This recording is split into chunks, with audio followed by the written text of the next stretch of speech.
Welcome to the Build and Inspire podcast. We meet incredible people building amazing things, so you'll be inspired to build what you're passionate about.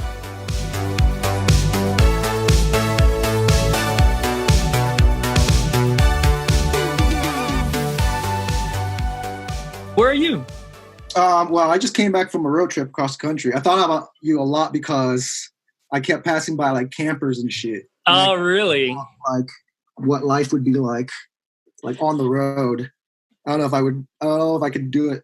But you took a car though, right? Yeah. But if it was a camper, that's totally different. You have your bed, you have a bathroom, right? Like, yeah. I drove down to Florida and I'm like, if I could just stop right now, take a nap, go to the bathroom, I'd be good. I wouldn't care if I'm in like the middle of nowhere. Right. I don't know. I think it would make me too lazy to like go anywhere. I'll just Really? and just sleep in the camper all day. Well, the only concern I have, and I keep thinking about it, is whether it should be one that you pull or the one that you drive. Yeah. Because I like the idea of driving one because I like it all being self-contained. Going, if I want to stop real quick, just kind of just hop in the back, go to the bathroom, do whatever I need to do. Yeah. But then I'm also thinking, like, once you get to your destination, like for instance, New York City, even like Denver, you can't really have them in the city per se. Yeah. So I'm like, would it be better to have one that I pull that I pull with the car? That's probably better. But then I'm like, I kind of like the one. I feel like the campers that are like the big ones that you drive are better. Yeah, but then you're like, what happens? Let's say you and I decide to go on a road trip and we go to, I don't know, New Mexico. Once we're there, we got to get around. So, I mean, we could Uber. Yeah, New Mexico. Oh, but let's say you and I go to the Rockies or something. We got to go to Utah. Yeah, you can rent a car. Yeah, I guess that's the only thing where I was actually thinking about having a motorcycle in the back in the trailer. Oh, yeah. But then what are we going to do with our dogs? I don't know. My dog's probably gonna be at camp. How is your dog? She's sleeping right now. Oh yeah. Yeah, it's good. Let her sleep. Well, dude, I know I say this about a lot of my guests, but it's 100% true. I really excited to just have you on here, man. Like, me too. I could not wait to talk to you, and especially because I have not had a chance to actually taste Raindrop Cake.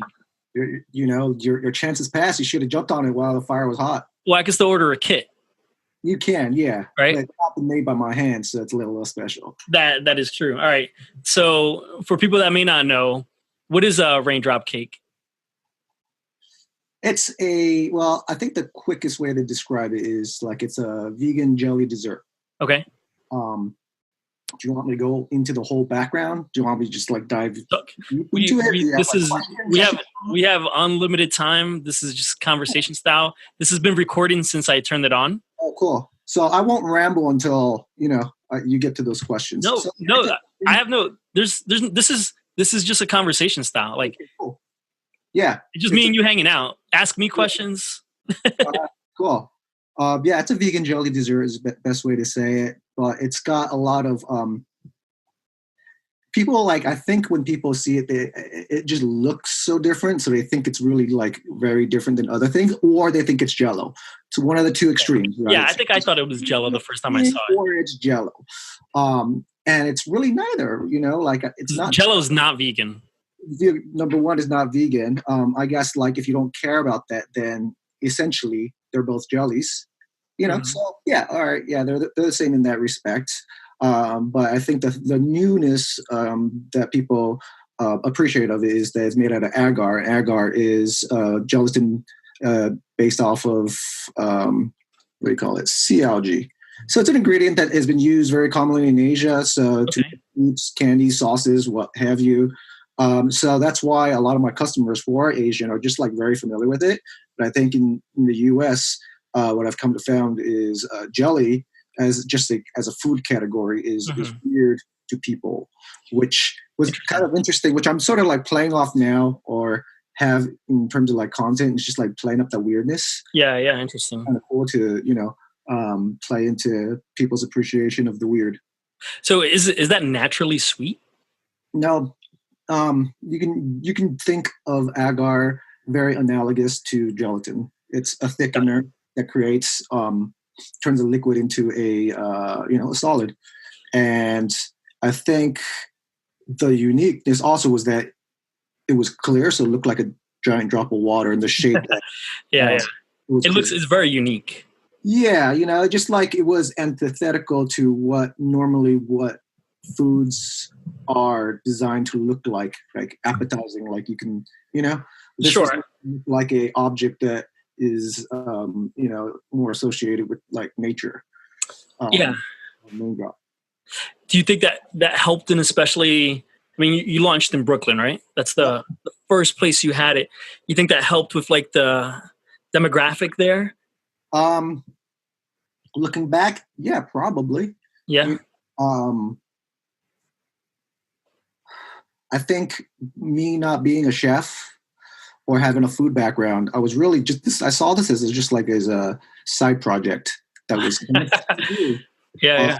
I was really just trying to present something that I enjoyed and liked, not purely from the food aspect, but just because it looked cool. Yeah. But it was also a food, and that sort of confused people, which is, I think, a good thing. Yeah, no, I think it is a good thing too. Confusion in the marketplace often gets a lot of attention.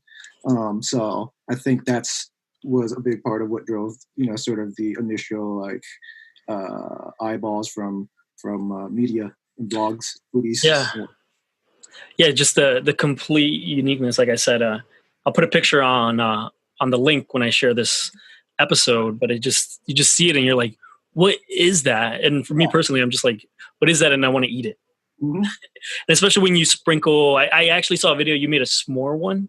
Yeah, that one came out all right. It was like this weird combination of like, s'mores are associated with fire and campfire, and then my product's associated with water. So there's these two sort of competing emotions in your head, and it's sort of like confuses your brain when you eat it.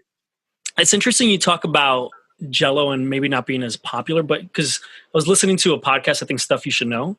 Yeah. And I think in the 40s and 50s or so, like Jell-O was like the thing to make. Yeah, like really they make ones with meat in it. Yeah. Like pieces of meat, like ham. I mean, if you watch like old movies, you see them making it. Like a casserole, like Jell-O casserole. That's really popular. I forgot, I read something that I might be making this up, but it might have had something to do with like just like preserving like leftovers or something like that. I don't know. I could be making that up. So that's interesting. As it preserving it, like, all right, this tuna casserole is going bad. Let's put it in Jell-O. Like, I don't know. I might be making that up. That sounds amazing though. If it is, it's really interesting that Jell-O was really popular in the 50s because like if you talk to like other food people who've gone around the world, how we think, like other people's food is weird. Well, other people it's think, different. Fried food is really weird, but we fry everything, Yeah. So Americans tend to like not like the consistency of jelly. Things that are chewy. Yeah, no, that's fair.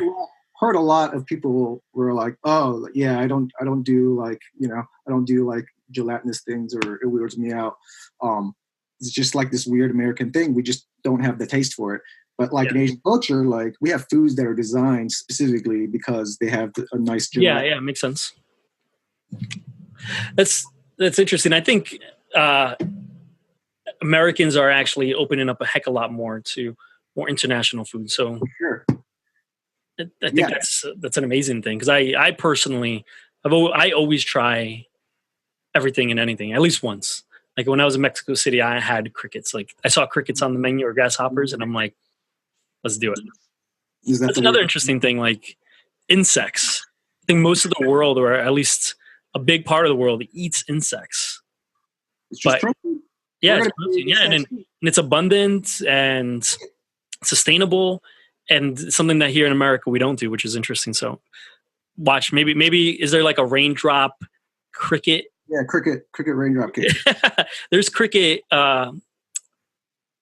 protein powder now. Yeah, I heard about that, and it's kind of pretty good product. Yeah. So you and I met. Well, you started in advertising, and I think I met you really started working together at 360i halfway through your career, because you've been in advertising for like 10 plus years or something, like Yeah, even by the time we met. Yeah. I started in advertising in 2005 or 6. Wow.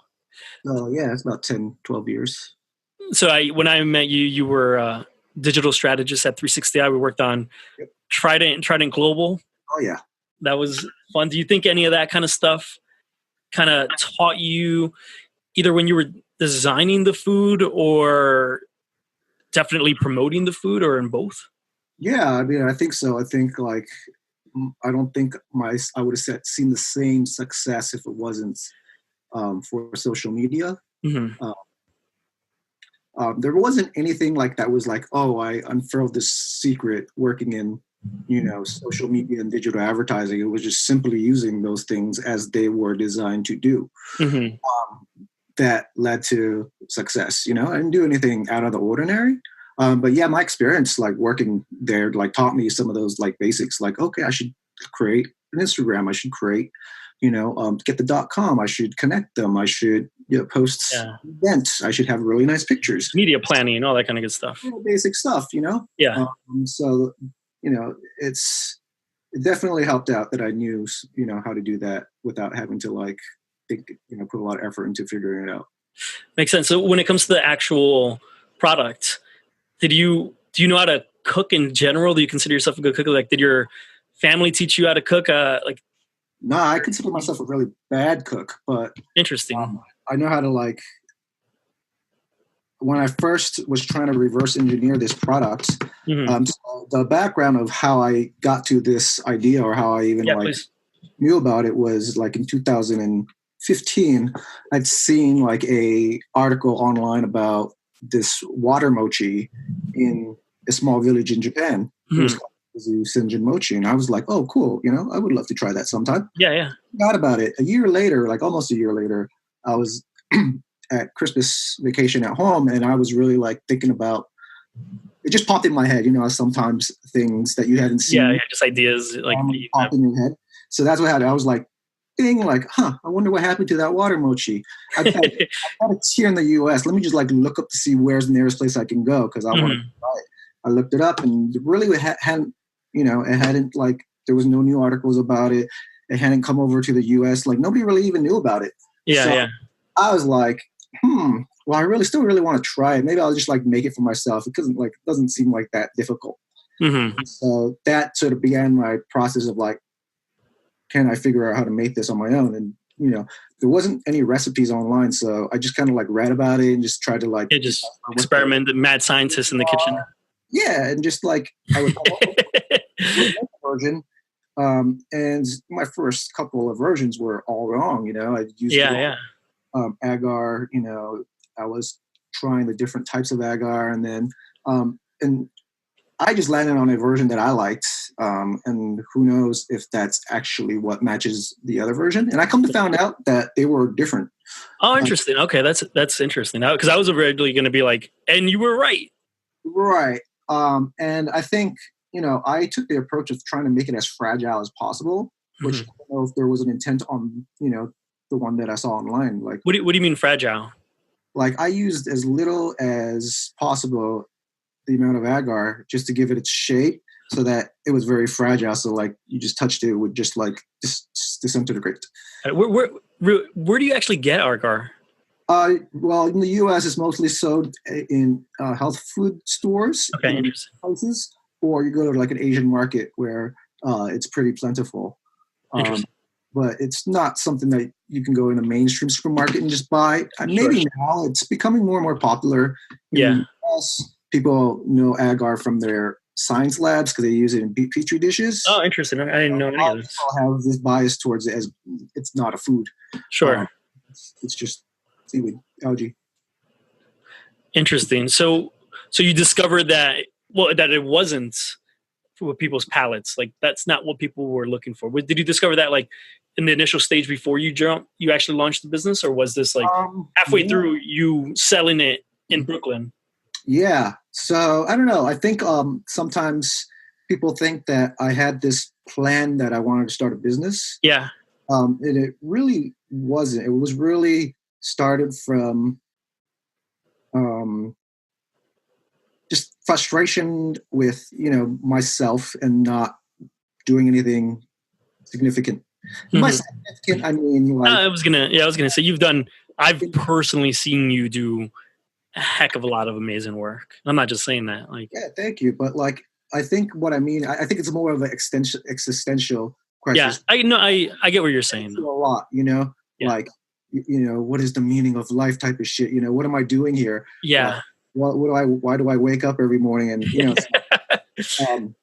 so yeah, I was like, and the conclusion I had come to was that, like the thing that I like doing was like working on these like fun projects that just ended up in something, making something. Yeah. And so I was frustrated. I hadn't made anything in a while.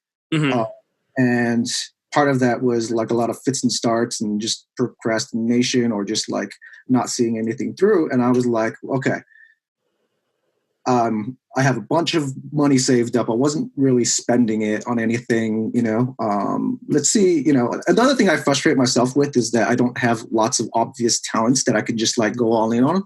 Yeah. Like I'm not a great singer. I'm not a great artist. Like I'm not a great musician. So it's kind of risky for me to be like, I'm going to go deep on this because, I've never had that. Well, I mean, here's what I'd say to that though. I think you have lots of amazing talents. Like you're a strategist, you're creative, you see a brand or you see an entity, organization, whatever, and you know how to promote it. You know how to make people fall in love with it. You know how to build brand loyalty, brand awareness, all that kind of good stuff. That's amazing. That's different. Oh yeah, that's different. I'm not denying that. Which I think that's different from having identifying an early sort of interest. Yeah, I see what you're saying. All in, right? Like you couldn't draw, or I couldn't draw. Like, yeah.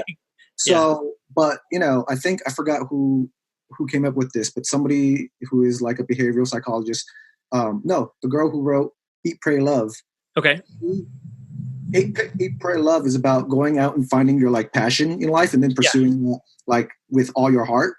And so when she wrote that book, somebody somebody who read it wrote her a letter, a very personal letter, said like, you know what, I just read your book and I know not everybody feels like this, but you made me feel very fucking shitty because you tell wow, interesting. All right, I didn't expect that. Their passion, but I've tried my entire life and I have not found my passion. So what are people like me supposed to do? I know you're not doing it on purpose, but I feel like fucking shit. And that's kind of how I feel, right? Like I see a world that tells you like, yeah, go find your passion. That's all it takes. You go all in and then shit happens. But you're correct. All the people. And so then the author of it revised her thinking about how to think about it. There are two types of people in this world. The jackhammers, the ones that go deep, the ones that find their passion, you should just jackhammer your way in. And then there's the hummingbirds, which you just described, and which I identify with, which is I have some skill here, I have some skill here. It's how I put it together that results in something good. Yeah, I think society is getting better at this, and there's a lot of variables from like the size of countries and the education system, but our education doesn't necessarily value that kind of thinking right now, right? No. Like, it's based off of standardized tests and music, science, this, like people like you and me, or like just any entrepreneurial kind of person doesn't really fit into that system so much, right? Because I see a Scantron, I'm like, yeah, but I could do this better, or the answer would be better done if I had an essay that I could write, right? But it's not really set up like that. So I like that you're saying this kind of stuff though too, because anybody could be listening to this that doesn't have like one of these quote unquote, main talents, writing, singing, all that kind of stuff, and be able to be inspired that they do have a different talent or a different way of thinking is a really positive, strong thing to have. So wait, so did you launch and then you realized that there was not the palette for it exactly the way you made it? I kind of knew ahead of time. I knew. Oh, you kind of knew. Okay. I knew like people were going to think it was weird, but like it didn't care. And partly why I enjoyed doing this is that working in advertising, I think is a process and there is a structure to like strategy and trying to put out the thing people will like. And it's sort of not normally a good strategy to put up something that people will be weirded out by, or like yeah. That's the difference between sort of like, I felt like starting a business versus like, I consider this more of an art project. It was something that I was sort of like expressed through this product. I like what you're saying. And the fact that I knew like half the population would not like it, I'm like, it doesn't matter. Like, it just turned out that it was profitable, which is probably where the luck comes in.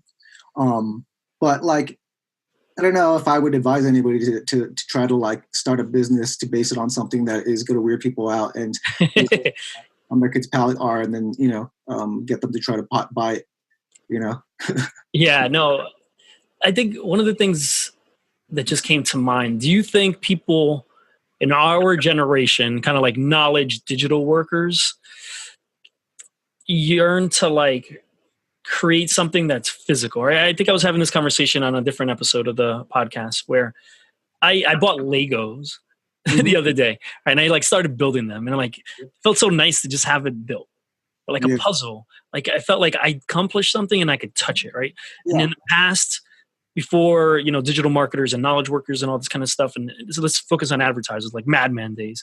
Like there was a billboard mostly you could point to, like that's there, right? And if I wanted to, I could kind of go and touch that billboard, right? Or I could pick up a magazine.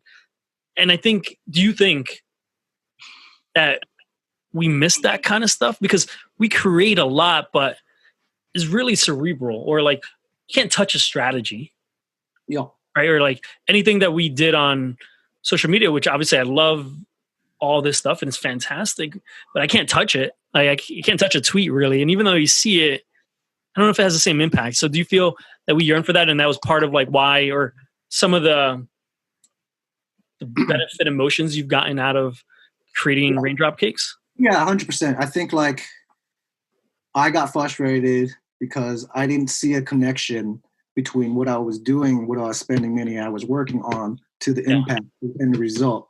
And you can point to in advertising, like the things you did had a result, but like, sure, it was like how strong that link it comes back to me is what gives me fulfillment. Yeah. I can work on, I don't know how fulfilled you were on the Oreo blackout tweet. You can point to like you were involved, but can you like, do you feel like you did that? You know what I mean? Like, sure. Only get fulfillment out of that.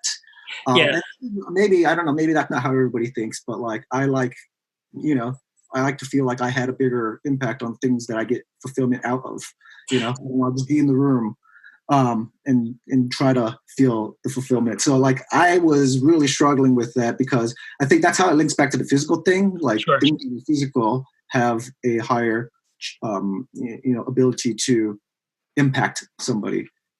Yeah, no, I see what you're saying. And I think you mentioned this earlier on. To me, why I kind of went into entrepreneurship and I like launching businesses and doing crazy things with you and other folks and stuff is because I also want something that I could call my own. Like, I don't know, maybe call it like a legacy or something. Like, I like that idea. Like, I absolutely love the Oreo blackout suite, everything I did on Oreo and the team. And that's fantastic, right? But I think I did yearn for something that's also like mine. Because at the end of the day, and this is not even like me, this is agencies, right? Like Oreo, Coca-Cola, I mean, you name it. You name the brands, right? Anything the positive that happens, the brand takes the credit for, even if it was the agency, right? Anything bad that happens, it was like, oh, that was the agency. We didn't do that. Right. Right. And that's just the name of the game. That's perfectly fine.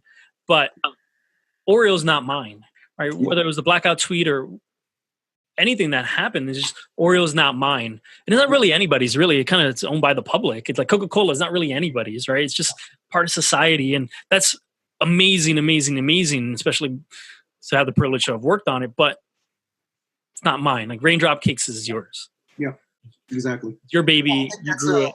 It's a bigger sort of like topic of like, millennials and young people, or our generation, and how they view work. Yeah. And like back to that existential question I started, like, what the fuck are we here for? Like, we all saw, like, we're not just here to fucking like work for a company, make some money, go on vacations. And, I think we're all sort of like thinking that. I think like a decade ago, there was a few people who we look to and be like, oh my God, that guy's so rebellious, or girl is so rebellious. And, and it was not normal to be like, oh, why am I going to why would I pass up on a great job that, paid six figures? Like, think about all that security that you're going to get. Now, I think more and more people think like that, and they're like, you might be getting security, but what's this all for at the end of the day? Mm-hmm. No, I understand. I actually saw Instagram picture. It was a salary is something someone gives you to give up on your dreams. Yeah. Isn't it though? Man, yeah. If you think about it functionally, that's always thought about it. And I always try to get people to think about it. Like, your salary is just, you just sold your time, 9 to 8. Yeah. That's what you're selling. You're selling your time, and that's sure. So I read this a long time ago. Here's the thing. I think I see what that Instagram post means, and I think it means a lot to certain people, but to other people, they are going to disagree. And I think that's 100% okay for them to disagree, because happiness doesn't need to come necessarily from your job or necessarily one place, right? It could come from multiple places. So there might be the person who's really happy that they're working a 9 to 5, that it means like they get paid and they have enough to like go out and be a triathlon runner, right? And that's what they focus on. Or they get to be part of the volleyball team that they love, or they're you know what I mean? So I think, but it's important not to generalize like, yeah, that's what it is, because maybe it gives someone the opportunity to, have a family and have that sustainability of like, I want to have 10 kids and that's what makes me happy. So a salary can provide that person with the dreams. Right. As long as you look at a salary as something that works for you. Yeah. You know what I mean? That fits in your plan. If you're, I guess like we are in agreement of that. And I think like the thing that I think, I guess I was trying to make a point around was like when people don't view it that way, they view. I agree. Like, no, you should like think of a salary as just like any other tool for life, right? Yeah. You trade your time for a lot of money, and then if you can use that money to do something, you should trade your time. If you're just trading your time because you think it's the thing to do, what the fuck are you trading your time for? Yeah, that I agree with. I think there's a lot of people in that bucket that just don't know. They're just like, yeah, I have this job. It's whatever. It's hard. Like, it took me a long time to believe in that. And you know what though? Like, sometimes there's going to be a day in 2019 where I'm going to have to like go. I'll run out of money. I'll run out of that sweet raindrop money, and then like I'm going to have to be like, well, I don't have a choice. I don't have that luxury to make that choice anymore. Yeah. So don't worry. After people listen to this, the Raindrop Cakes, like the sales are going to go out the roof. The Leo bump. Yeah. Exactly. So, all right. So you designed it. You had the idea. You were inspired. You built something you could touch, something physical, something you could build a legacy around, right? And this could just be one of the things you're building a legacy around. Right? Like, I know you have hundreds of awesome ideas that you could implement at any time, but you developed it. You're in your kitchen in Brooklyn. How to go from now in your kitchen in Brooklyn to where did you start selling it? Smorgasburg was the first place. So how to go from your kitchen there? So I think it's the way I was thinking about it is once I had it, because I didn't have a plan for it, I was just looking at it like one step at a time. So once I made one of them, I'm like, well, the next step is to share it with people. Yep. I can't really carry around like a maid, like it's better to have good pictures to share it around and whatever and talk to people about it than to have the real one. So I paid Ireland to do a shoot. Yeah, Tim Ireland, one of our coworkers from 360. And he shot like all the photos that kind of like went around, nice. To all the organizations. So well worth, that was a smart decision on my part just to have high quality photos. Yeah. And in my mind, I was like, well, okay, what are the ways I can get this out to more people? I can do a pop-up. I can partner with like a cafe or a restaurant, or I could like apply to this food festival that I heard so much about, but never been to. Yeah, I think I went once. Yeah, and I was like, and I pursued all three like equally, until Smorgasburg, called me back for a audition, and then. Oh, interesting. There's like an audition process. Yeah, you go in, you give them a tasting. They ask you questions about production, your history. Oh wow, I didn't know. I mean, I don't know what I thought. I guess I never really thought about it. I figured you just pay money and you show up. Statistically, they say it's harder to get into a Ivy League school, or it's harder to get in there. Statistically speaking, but I don't know if that's factually true. But they get like 2,000 of application, only accept like a handful every. Wow, I didn't know that at all. I guess my thought it was like, and I'm obviously 100% wrong and feel badly, but I thought it was just kind of like a flea market. Kind of you just pay and you get like a little stand and you're good. It's very limited space. Yeah. And a lot of people who want access to their, audience, and that's a great benefit. And then, I did the tasting and it went like, I didn't have anything compared to it, but I was just like, yeah, this is the thing. Here's the story behind it. They tried it. They were like, oh, this is really different. I'm like, yeah, I think, this is really different too. They asked me some like questions about, can you produce like a lot of these if you like had a bunch of customers? And I'm like, yeah, sure. Like, I didn't know, I could make $1 million. Yeah. I'm like, and I had an idea in my head. I'm like, yeah, I'll be like, I just buy more modes and you just upscale. Yeah. Yeah. And then, they basically told me I got in like that day. Because at the end I asked them, I was like, so I know you're not supposed to, or you don't usually tell people until like you've had a chance to review, but they were like, yeah, you're pretty much in. And I was like, oh, wow. Okay, now I have to like go from like making one to figure out how to make 1,000. Sure. And I did the math and I deducted that I needed about, I guesstimated needed about at least 900 for first opening weekend. Okay. So that was good, just to make like 900 to 1,000. Yeah. And so, I didn't have a kitchen at this time. So I converted my apartment into a production facility. That's awesome. And then, I just like, I got like giant Tupperware tubs to keep them iced up. It wouldn't all fit in my room. Yeah, I was going to say, does it stay? Like, yeah, if in the right temperature, if it gets too hot, it will start to melt, but it'll just start to evaporate in air. Interesting. So I had to come up with a way to like pack it and get it to stay longer. So that was like another innovation that, no one ever talks about, but like, it's one thing to be able to make a couple of these, like the restaurants, and Raindrop Cake is a lot of restaurants. And this is a different topic of like people using trademark. And like, once I popularized it, like all these other people who, want to make a sale are using it. And, and the food industry is really interesting because you can't copyright a recipe. Yeah. So you can make a pizza, but but if you have like a brand name, like nobody can make a Domino's pizza, you know what I mean? Interesting. You can make a different pizza and sell it as Pizza Hut. So what I really came up with is I didn't know any of this. And the marketing of it, right? So, and of course, when something becomes trendy, popular, they want their version too. So just like the cronut, when the cronut came up, then you had the dosant, you had all the other. Yeah, there's 1,000,001 different variations and stuff. Everybody can create a combination of donut and croissant, but you can't call it a cronut. Yeah, Dunkin' Donuts had one.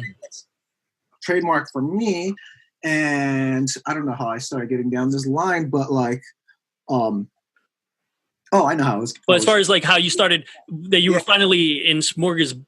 Oh no, I got it. Yeah. So I was trying to speak about the innovation of like being able to like make, store, and transport 1,000 Raindrop Cakes. Yeah. Required me coming up with a special way to like pack it, to keep it heat and movement, sensitive. Yeah.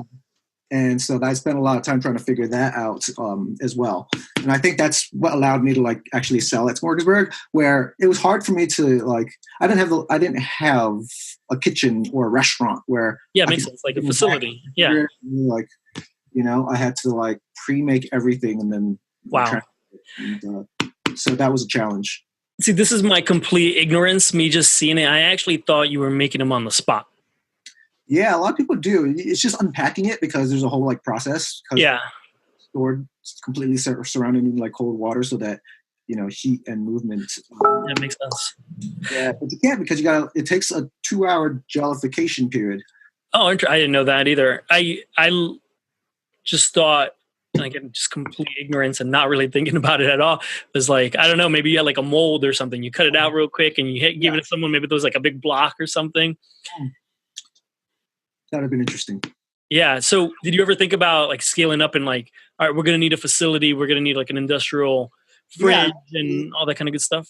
Yeah. Eventually, I found a kitchen in Greenpoint, Magic City. And once I got into a kitchen, it took me, at my apartment, it took me 5 days to make 900. And then now I can make 900 in 4 hours. Oh, wow. So like the difference was huge, a lot. Just incredible. And I had, proper storage, proper space. So yeah, it's a complete day and night when you have the actual equipment and you can actually implement a process system into it. Yeah. So it makes a big difference. And then I operated also when Smorgasburg went to LA. We were one of the first brands to go out there. And so, and then my brother helped me with that team. And so I had to like teach them how to make it, come up with their own process, find their own kitchen. Mm-hmm. And then we were expanded to also doing catering and also other events. So that's amazing. A K-pop event. And there was one day where this was a complete boondoggle because we got invited to the K-pop festival. Okay. And the K-pop festival was Korean pop festival. Yep. And hundreds of thousands of people there. And they had a food area. And so the interesting about Smorgasburg and also the retail game, food game, like if you keep track of the numbers, which I did, you start to see patterns and reliable patterns and how to predict things. Well, I guess like any other set, right? Yeah. And so I was reliably getting like 5% of foot traffic at Smorgasburg. So I had like a good way to like anticipate and forecast sales. And so when I got into K-pop, they were giving me numbers like, oh, there's going to be like, 200,000, 300,000 people going to show up. Wow. And I did my research. I was like, okay, do. Right. Mostly there for the K-pop bands and not food. So but they got to eat. Yeah, it was only like a fraction of that. So my 5% was going to be way higher. So I ended up forecasting like needing 4,000 Raindrop Cakes for that. And we only sold like 700. So we like completely stretched the kitchen that we were out to its absolute limits and just made 4,000 Raindrop Cakes in like a couple of days. It was crazy. And then I had to like get rid of them all because... Did you just eat Raindrop Cakes for like the next 5 months, give them to family as gifts and like get in stray dogs?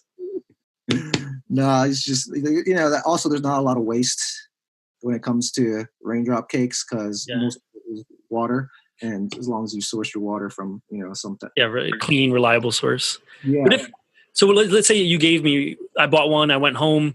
How long would it stay in the fridge? Like without going bad? It doesn't necessarily go bad because there's not a lot in it for it to like get bacteria. I mean, I guess it itself is a petri dish. Yeah.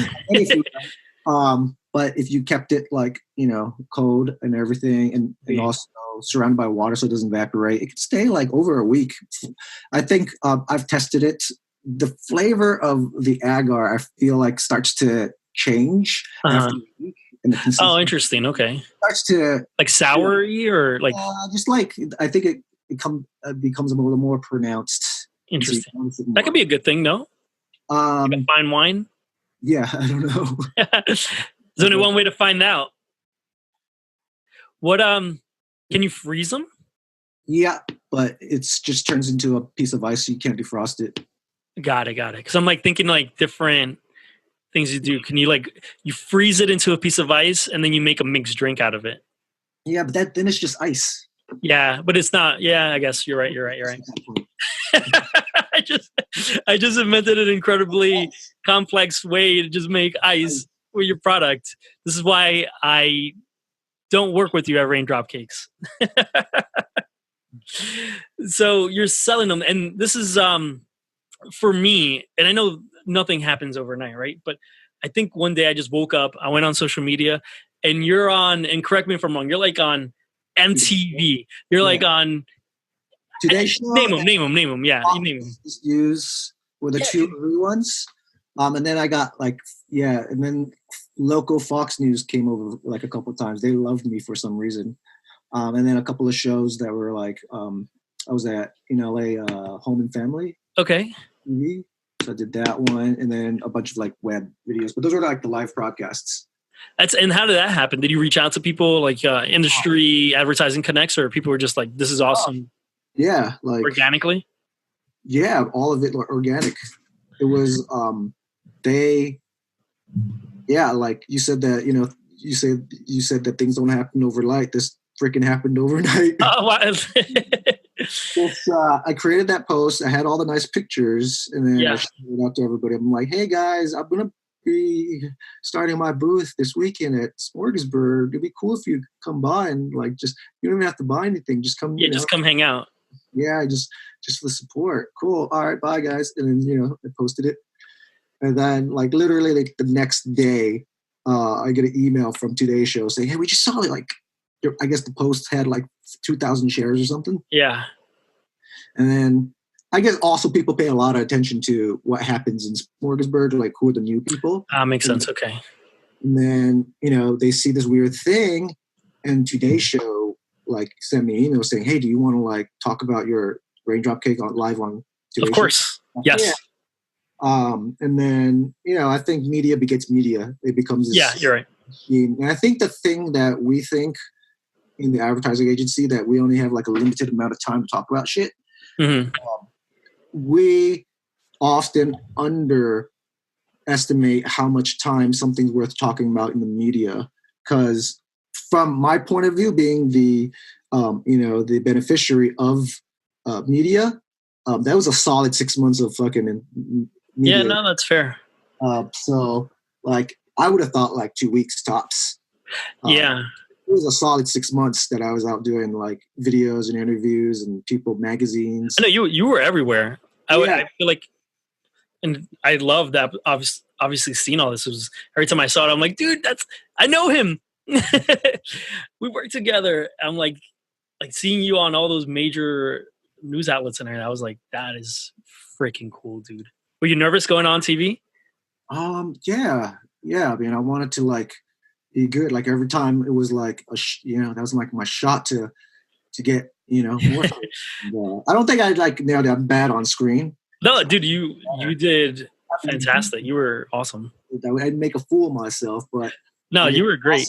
I also didn't feel like I took 100% advantage of it. I've seen a bunch of them, and especially, I mean, in real time, but also just preparing for this, and I don't think you did badly at all. The first time I was on camera, a lot of people don't know this, I auditioned for a tech TV show. I was going to be the host. This is going back like 10 years ago. Yeah, I can see you being a host of something. I'm a host of this podcast now. Yeah, there you go. I know, right? And I did it. This is back at JWT, so this is now, 12 years ago or something. I read the script. I memorized the script. I went in for the audition. They turned on the camera, and I could see myself, and I'm like go. And I'm like, yeah, Leo, here are the lines. And I'm like, yeah, so technology. And they gave me like a phone or something. And they're like, all right, here, forget about the script. Just like sell this. And I'm like, all right, cool. Yeah. I like the, I'm like, I just forgot the English language. So it took me a long time to be able to talk on a camera like right now. Yeah. No, I did get used to like talking into a camera and like being recorded. Bright lights. After a while, the bright lights. I don't know. Like, I think it's like, once you do forget about the camera in your face, once you see it's like, it's like climbing really like a large ladder, like is when you start getting nervous. True.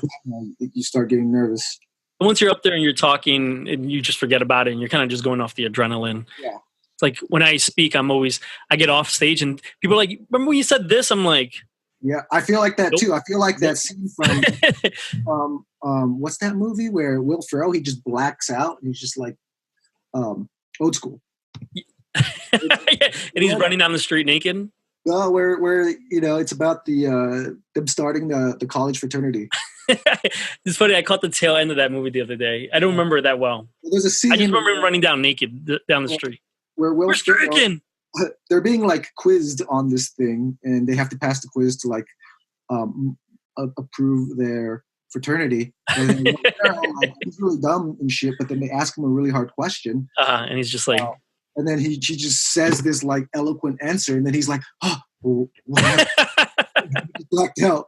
That's how I feel like when I'm like on camera. I go in there. Yeah, that happens to me too. And I start talking, and then it's over. I'm like, yeah, like what happened? What did I say? I have no idea. So you're blowing up. People are going to your booth. Things are going really well for you. Now, did you think about now expanding into like a physical location, maybe like a shop somewhere in Brooklyn, LA, or really anywhere else that you could? Yeah, those crossed my minds, but I could never make the math work. Mm-hmm. To seriously pursue it, like, so yeah, I thought about it. A lot of people were like asking me about it, and starting a shop to sell one trendy product didn't seem like a good idea to me. I was gonna say New York does it all the time. It's like Manhattan thing. Where have they done that? Like, if I was a bakery and I came up with a trendy product, that's a little different. But to be a person who doesn't have, number one, a background in running like a restaurant or a cafe or something like that, and has a trendy product, to build then a sort of like a different business on top of that, I thought was very risky. Yeah. I don't know. Maybe I lost out on a lot of opportunity there, but maybe I didn't, you know? Yeah, no, that's fair. But like from my math, it just didn't make sense to do that.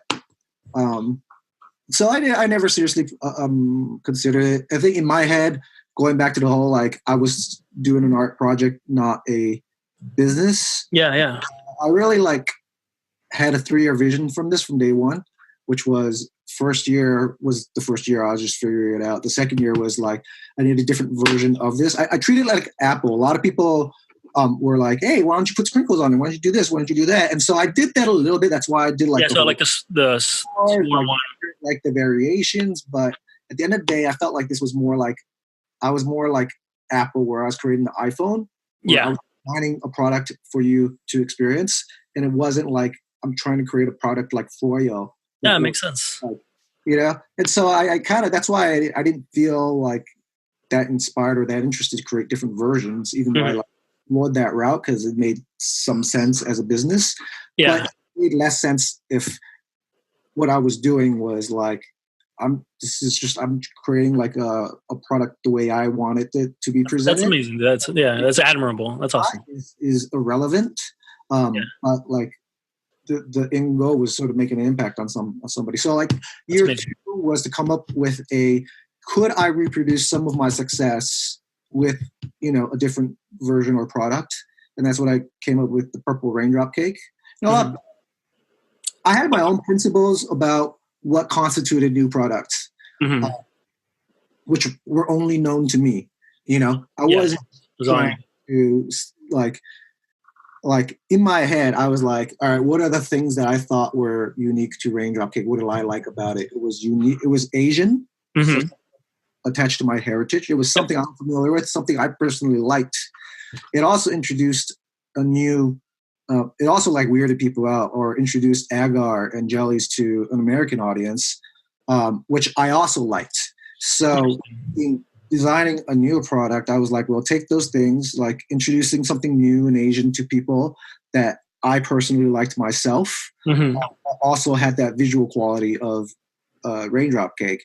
And so I experiment with different ingredients, I was thinking about different things I had from childhood. One thing that I really liked, not from my own specific childhood, but in Filipino culture was ube. And ube is a purple yam that I love the flavor of, but it was also like a cool purple. They make ice cream out of it. Yeah, it's getting more popular, and it was popular, you know, when I came out with the purple raindrop cake. And so I was like, all right, that's it. Like, that's the ingredient I'm working with. So I just figured out how to make a purple raindrop version of it. Wow. And then, like, trying to come up with an accompanying side that made sense. So it was like making a raindrop cake version of a Filipino dessert that I really enjoyed before. But also planning it differently and just coming up with like just a visually different product. And that became my more popular product after in year 2. Like in terms of sales, I switched purple to one regular because there was more flavor into it. It was closer to what people expected out of a dessert. They were less weirded out. And especially American society culture. Yeah. And the Raindrop Cake itself was sweet. So there was flavor and it was sweet. And those two things alone made it more palatable and less weird and more cool looking. So I think that, so that was year 2, was trying to replicate some of the success using some of the same things, but different. And year 3 was, I don't want to do Raindrop Cake at the weekend food market forever. And I want access to a larger customer base. And this is where I began to think more businessy, is like, how do I get this to more people? Online sales. And so I wanted to come up with a kit. So I was trying to develop the kit from year 1. Okay, so that was already in your mind, because I remember when was I in your apartment last? I was there a couple of months ago. Yeah. I saw them stacked up in there. Yeah. Too. And and that was probably like, if I look back, I probably could have got the kits out a full 2 years earlier. Like it took me 2 months to figure out the kits. Yeah. But I went down a wrong path and I just didn't spend a lot of time on it. And I probably lost a lot of sales from it. At one point I was getting 30,000 viewers traffic per day on the website. Just on the website. Day. Yeah. Now it's like very, very low. Without the media, like, but I lost. I saw it was a Mashable video that came out like. Oh yeah, because that's the limitation, months ago, right? Yeah. That was a good video, by the way. Was that? That was a good video, by the way. They made. Oh, thanks. The Mashable one, the one that they made. Yeah, the one they made. They made like one of the they showed them. Right. They showed like them making the kid and like having fun making it and all that kind of good stuff. Sorry, I distracted you. And what was I trying to explain? So that you could have done it much earlier. Yes. Mm-hmm. But the reason I didn't was because I didn't think about it as a business. It was like a business. Yeah, it was like an art project. Like a proper how do I maximize the sales? I'd have been like, kit. Kit first, branding, Oreo flavored. Yeah, but no, it was just like. And also, I think in my head, I had it as a year 3 project. So I was also like not in a hurry to get it out. Mm-hmm. And so, by that way of thinking, I think I lost a lot of sales. It's like people, looking back in retrospect, I mean, it doesn't bother me, Sure. Yeah. But I mean, your plan came out the way you wanted. And I don't have a 4-year plan. Interesting. Yeah. So that's why, this being my end of my 3rd year, I'm just going to keep doing the kits, and the kits will be what it is. I don't have a way to evolve it, but that's okay because I don't want to I don't necessarily think everything has to go on in perpetuity. There's a thing that I did that lasted about 3 years, and it was like a great experience, and I learned a lot from it, and it's probably you have a legacy. Yeah, I guess. Yeah. Yeah. I mean, you're going to always be known for that, I think. Are there any competitors out there right now? No, not really. Actually, think about, that's a different topic. Like, I used to get really they were stealing my idea or whatever, know? But now, especially since you can't buy a Raindrop Cake that I make anywhere because I don't have a restaurant. Yeah. But there are other restaurants. I was thinking actually well, rather than be I can't believe they're just using my brand name to sell, just be like, maybe I could highlight them. People who can, since I'm not making it, I don't care if other people do, Sure. And just direct people to, and just, that's what I can turn my Instagram page about, since I've really gone dormant in that, Mm-hmm. You have 10,000 followers on there too. Yeah, it's I shouldn't waste the attention that people have given me. I'm just trying to figure out what I should do with it. Yeah, I think you have such a unique story, such a unique product, and obviously it's something that people enjoy. So I think it's fantastic to start promoting it a bit more and connecting, and also like you mentioned, from the very beginning, introducing people that never had the opportunity to try different types of foods, right? Or were too worried to try different types of food, or didn't want to try because, like you said, the consistency. I think it's awesome to connect people with that and help evolve people's palates and views on what food should be like and what it shouldn't be like. And you have something so unique. How many actually come from the kit? You can make 6. Yeah.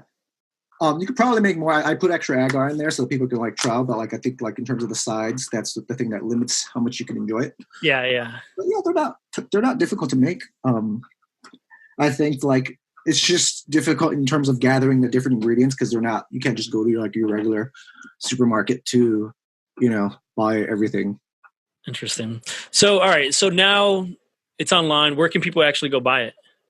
I think Amazon's probably the best place. Okay. Raindropcake.com, but I mainly deal with Amazon in terms of fulfilling orders and all that stuff. That's amazing. So do you think this is really going to help you also, like any kind of marketing work you're doing and something you've learned by being an entrepreneur? Yeah, I think like starting a brand, operating a business, and then, I think working in advertising, we only see one part of it, which is the marketing side. And then having operated a business now, where I have to think about everything from branding to marketing to PR to operations to sales, that how little like marketing is in terms of concern for a business. And when you have a good product. Yeah. So sometimes when we talk to clients, like they probably have so much more other worries than just like the marketing. Well, that is true. Yeah. I mean, they're worrying about packaging. They're worrying about this. They're worrying about that. Sales. So I always ask before I let you go, I always ask this question because obviously the Build and Inspire website, podcasts, blog, all that is to inspire people to build their own businesses and do the things that they want to do in life. Right.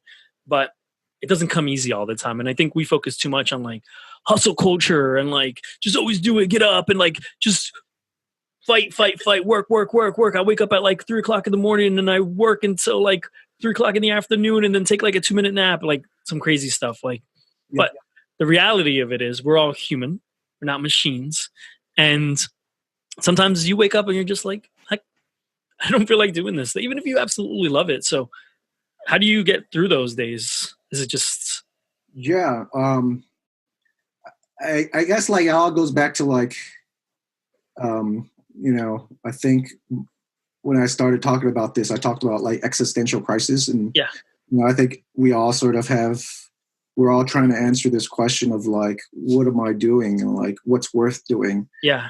I think trying to understand why you do the things you do is then do the things that line up with the whys is going to be a thing that makes it a little more fulfilling so that you don't, like if that was lined up, like then I wouldn't have a problem waking up every single day. Makes sense. Those things. It's part of you now. Yeah. And I think for me, the last 3 years, I knew the why, which was like, it wasn't Raindrop Cake, but Raindrop Cake was the vehicle that carried my why. Now, like once Raindrop Cake became sort of like I think my why was really like making an impact and just sharing something that I enjoyed with other people and just like, having something that they enjoyed. And that was a good solid 3 years. Now, that's why it sort of lost its, impact on me. I need a different, or maybe the vehicle has lost the impact on me, right? Yeah. So it takes a little to do that. I'm looking for a different vehicle, Amazing. That vehicle could be a motorhome. That vehicle. It could be a physical thing, but also... It can be. So just as a full recap before I let you go, and again, thank you for being on the podcast, man. Now people could go buy online on kits, and you ship anywhere in the United States or you ship internationally as well? Just in the U.S. now. I ran into a lot of trouble shipping things internationally, so okay, I can stop that. But yeah, just anywhere in the U.S. That's awesome. What's the website and social media? Raindropcake.com on Instagram, on Facebook, and then you can also search that on Amazon if you're so inclined to purchase it. I love it. Go buy it, and hopefully we could get a little coupon code or something. Yeah, I can give you and your followers or listeners a coupon code. That'd be awesome, dude. But I'll put it in the link. All right, yeah, let's do that. I will make one and I'll send it to you. I absolutely love it. Thank you for being on. Later.